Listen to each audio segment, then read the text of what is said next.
You're two complete strangers that have taken us in and have given us comfort. Oh, I'm so grateful. It is beautiful. And so much inspiration today on the Dawn Show.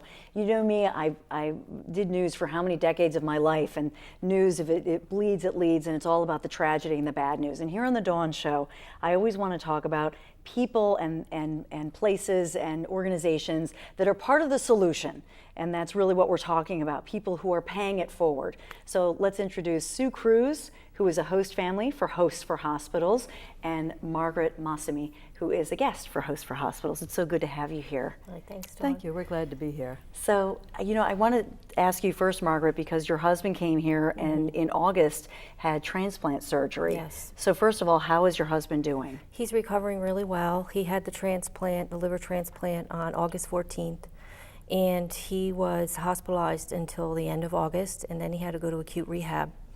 And while he was recovering, Mike helped me. I was at the end of my rope because I didn't have a safe place to go at night, anywhere to cook, anywhere to take a shower. And I called Mike, and within 5 or 6 hours that evening, he had found a host family for me. Because we're seeing your husband, Andreas, but we might not always realize that Andreas is in the hospital, and so the family becomes sort of a patient too. Absolutely. I mean, that you need a place to rest and relax. And these are great photos of They your are, husband. they I love are, that. they are. He's very handsome. First time I've seen them. I'm glad to see them. So this is so interesting, Sue, that obviously you know Margaret, but that you're seeing pictures of Andreas and you don't know the patient per se.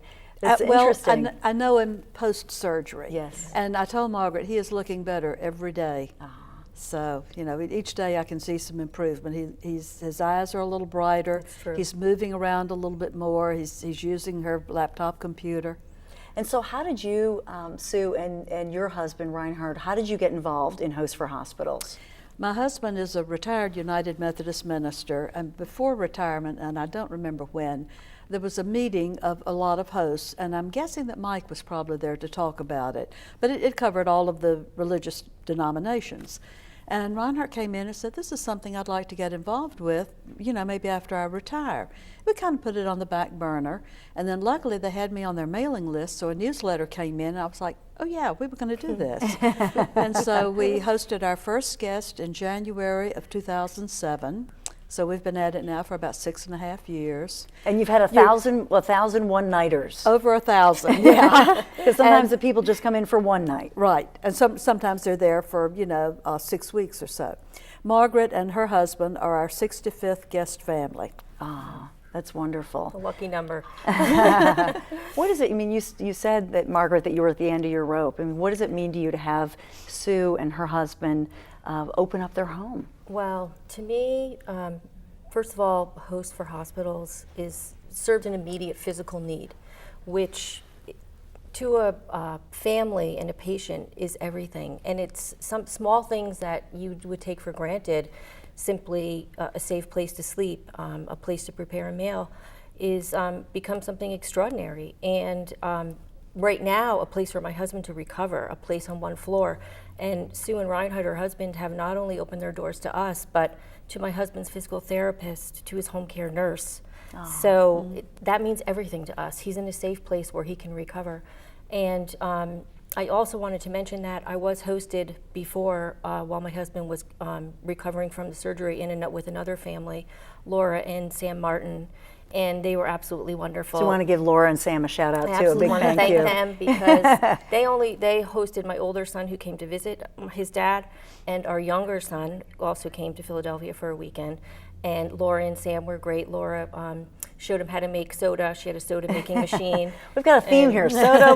We've had beer with But the bigger picture, apart from the immediate physical needs, which are so important and can be an overwhelming worry for the family and the patient. It's a spiritual thing too, because to me, Hosts for Hospitals, it's like an inspirational song. It reminds me of one of my favorite prayers from St. Francis of Assisi. And it's where there is despair, let me bring hope. Where there's darkness, light. Where there is sadness, joy. And to me, Host for Hospitals answers that prayer. And what it has done for me is I'm a witness to just the goodness of my fellow man. That's beautiful. It's a beautiful message. Well, You know, it's true. Margaret is talking about what it means to her, but I have to say, we get more out of being a host than any of you guys ever get. Trust me. I think hope so, I'm too. the host getting the most out of you and all the love and all that you give. I just can't thank you enough for being here. Oh, This thank is you, Dawn. beautiful. Well, let's take a quick break, and we want to give you all the information in case you want to get involved or donate to this beautiful organization. The Dawn Show continues right after this.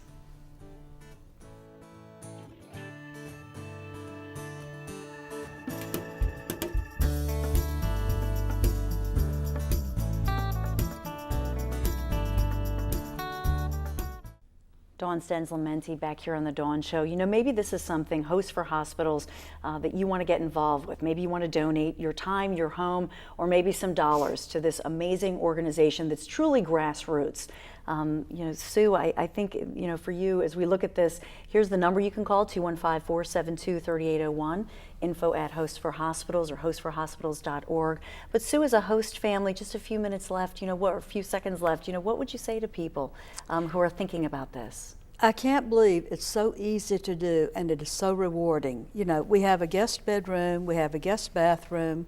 Occasionally there are other family members. We crack out the sofa beds, not a big deal.